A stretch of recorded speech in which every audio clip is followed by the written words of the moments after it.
వాళ్ళకు పేదలంటే లేదు. ఇందిరమ్మ రాజ్యం అంటే మనమేమనుకున్నాం, ఇల్లు కట్టిస్తారేమో అనుకున్నాం. ఇందిరమ్మ రాజ్యం అంటే ఇల్లు కూలగొట్టుడే ఉన్నది మొత్తం కార్యక్రమం. హైదరాబాద్లో ఒక్క ఇటుక పెట్టింది లేదు, ఒక్క ఇల్లు కట్టింది లేదు. 2 ఏళ్లలో ఒక్క మనిషికి, ఒక పేద మనిషికి సాయం చేసింది లేదు. ఒక ఫ్రీ బస్సు తప్ప. ఇక ఆ ఫ్రీ బస్సు వల్ల లాభమా నష్టమా మీకేరక నేను చెప్పా. కానీ మొత్తం అందరిని ఆగం చేసిండ్రు. ఇలా రియల్ ఎస్టేట్ చేసుకుంటూ ఆగం, బిజినెస్ చేసుకుంటూ లాగం, ఆటో నడుపుకుంటూ లాగం, మొత్తం కరెంటు బిల్లులు మళ్ళీ వస్తున్నాయి. మళ్ళా మంచినీళ్ళు కూడా ఫ్రీగా కేసీఆర్ గారు ఇస్తే అది కూడా తీసి పారేసిండ్రు. ఆగమాగం పేదల బతుకులు చేసి ఇవాళ మొత్తం అన్యాయం చేస్తున్నది కాంగ్రెస్ ప్రభుత్వం. అందుకే మీకు ధైర్యం చెప్పడానికి, ఒకవేళ ఈ ప్రభుత్వం బుద్ధి తెచ్చుకొని మీకు న్యాయం చేయకపోతే మీ అందరికి మేము మాటిస్తున్నాం, ఇంకో 2 ఏళ్లలో మళ్ళీ కేసీఆర్ గారి ప్రభుత్వం తప్పకుండా వస్తుంది. ముమ్మాటికి మీ ఒక్కొక్కరి పేరు ఇక్కడ రాపిచ్చిపోతా. నేను కృష్ణారావు గారికి, మన శేర్లింగంపల్లి నాయకులకు నేను చెప్పి మొత్తం రాసుకొని నా దగ్గర కూడా పెట్టుకుంటా.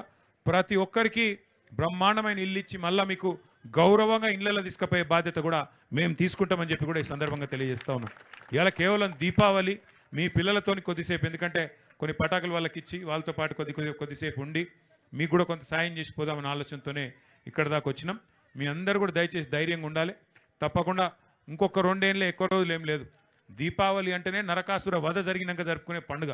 ఈ దిక్కుమాలిన కాంగ్రెస్ ప్రభుత్వం ఏదైతుందో, పేదవాడి కడుపు కొట్టిన ప్రభుత్వం, నరకాసురుడు లాంటి ఈ ప్రభుత్వాన్ని తప్పకుండా ఇంటికి పంపే రోజులు మీ అందరి కన్నీళ్ళలో ఈ ప్రభుత్వం కొట్టుకపోతుంది. కొట్టుకపోయినాక మళ్ళొకసారి నిజమైన దీపావళి వస్తుంది. తప్పకుండా మీకు న్యాయం జరిగేదాకా మీతో ఉంటామని చెప్పి తెలియజేస్తూ